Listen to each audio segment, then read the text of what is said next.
Bapak, Ibu, Saudara-saudari yang terkasih dalam Kristus, anak-anak yang dikasihi Tuhan, satu kali ada seorang bapak kepala keluarga yang mempunyai anak yang cukup bandel, cukup kreatif dalam hidupnya. Karena banyak tingkah saja yang membuat orang tuanya harus lebih juga kreatif untuk mendampingi anak-anaknya. Anaknya itu setiap kali pulang dari sekolah selalu terlambat, selalu lewat dari jam yang telah ditentukan. Sampai akhirnya si ayah, si kepala keluarga ini kemudian membuat perjanjian dengan anaknya ini. Nak, saya sudah memberitahu berkali-kali agar pulang tepat waktu seperti yang sudah kita sepakati. Kamu sudah melanggarnya berkali-kali. Maka nanti setelah ini kalau kamu melanggar lagi dan pulang lewat dari jam yang telah kita sepakati, kamu hanya boleh makan nasi putih dan air saja. Kemudian mereka sepakat, deal ya, deal.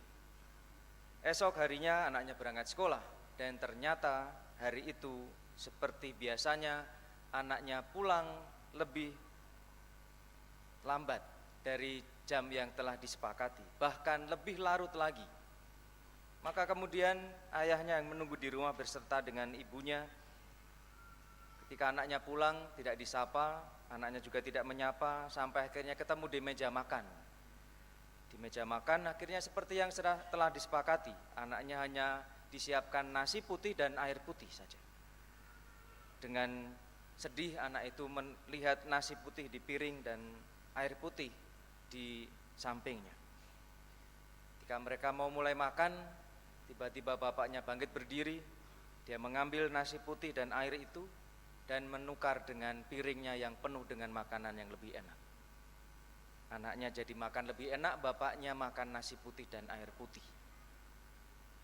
Bapaknya yang menanggung hukumannya, bapaknya yang menanggung kesalahan anaknya.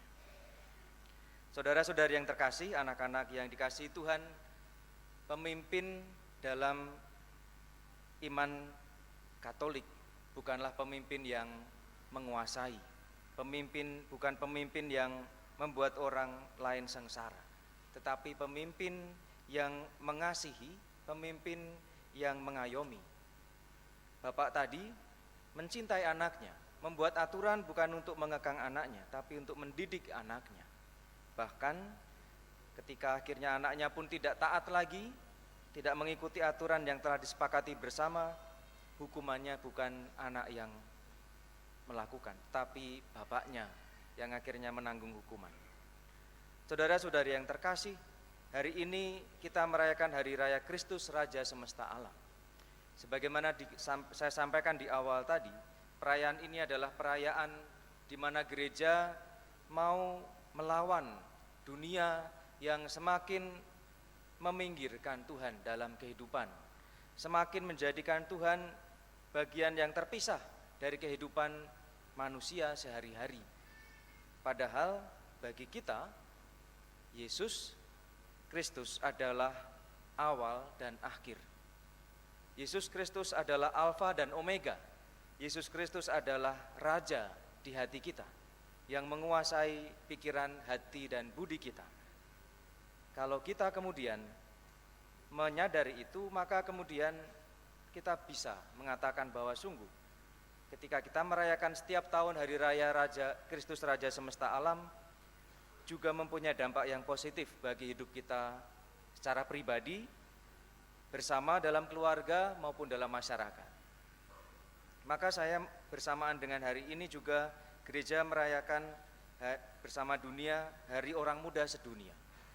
Maka untuk membawa pesan apa yang ingin kita rayakan pada hari ini, yaitu Yesus sebagai Raja kita, saya mau menyampaikan 3 kebenaran iman yang disampaikan oleh Paus Fransiskus dalam dokumen Christus Vivit atau Kristus Hidup.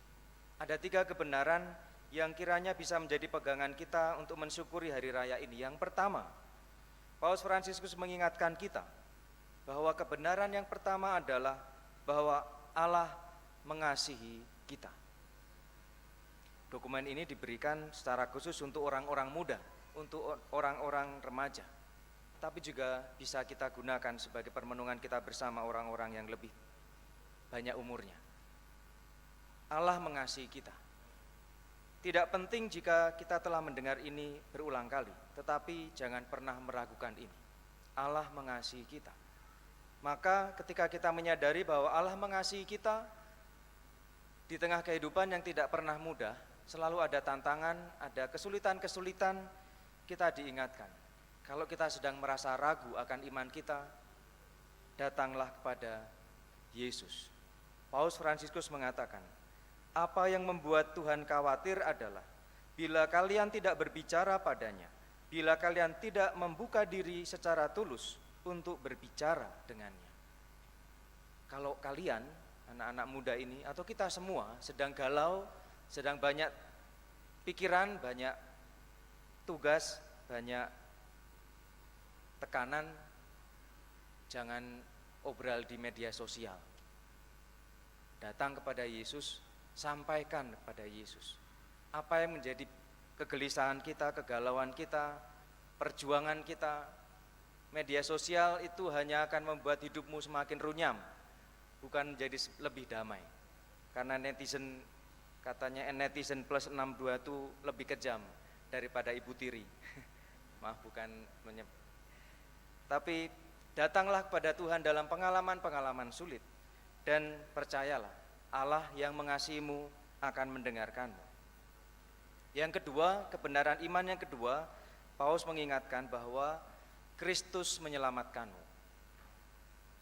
Orang-orang muda yang dikasihi Tuhan, betapa berharganya kalian jika kalian telah ditebus oleh darah Kristus yang begitu berharga. Kalian tidak ternilai, kalian bukanlah sesuatu yang dapat dijual dengan lelang. Tolong, janganlah biarkan diri kalian dibeli, janganlah biarkan diri kalian dirayu, jangan biarkan diri kalian diperbudak penjajahan ideologis yang menanamkan ide-ide asing di dalam kepala kalian. Kalian berharga, kita berharga. Karena kita berharga, maka kita boleh hidup dengan lebih tenang. Tidak perlu terlalu pusing dengan penilaian-penilaian dunia yang seringkali hanya sementara dan tidak mempunyai pengaruh apa-apa untuk kita. Tuhan telah mengampuni dan menyelamatkan kita karena kita berharga. Dan kebenaran yang ketiga adalah Yesus hidup. Paus mengingatkan, jika kamu dapat menghargai keindahan dari pesan ini, kamu membiarkan diri untuk dicintai dan diselamatkan olehnya, maka dan kamu datang dalam persahabatan dengannya, kamu mulai untuk berbicara dengan Kristus tentang hal-hal yang nyata. Maka saudara-saudari yang terkasih, dalam hari raya yang penuh sukacita ini, mari kita semakin menyadari dan meneguhkan iman bahwa kita dikasihi Tuhan. Anak-anak ini yang akan mulai melayani sebagai putra-putri altar atau misdinar menunjukkan betapa semangat raja ada di dalam diri mereka. Semangat raja dalam gereja adalah semangat untuk melayani, untuk mengabdi. Nanti mereka akan mengucap janji untuk melayani dan mengabdi gereja. Maka semoga janji mereka, doa mereka didukung oleh kita semua, sehingga mereka menjadi masa kini gereja dan juga masa depan gereja.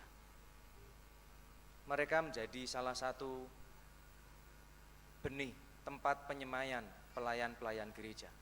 Pelayan-pelayan liturgi di paroki ini maupun pelayan-pelayan non-liturgi berawal dari pelayanan misdinar. Lektor, pemazmur, organis, paduan suara yang sekarang ada di paroki ini banyak dari mereka yang adalah alumni misdinar. Dan mereka menemukan sukacita dalam pelayanan. Semoga talenta-talenta muda, anugerah anak-anak muda dan anak-anak remaja ini menjadi berkat tersendiri bagi kita dan kita senantiasa dukung dalam doa. Mari kita lanjutkan perayaan ini dengan mensyukuri berkat Tuhan dan menjadi saksi bagi mereka yang akan mengucapkan janji untuk melayani Tuhan sebagai misdinar dan menjadi misdinar bukan menjadi pelayan untuk gereja saja, tetapi juga untuk keluarga, untuk masyarakat dan dimanapun mereka nanti berada. Kemuliaan kepada Bapa dan Putra dan Roh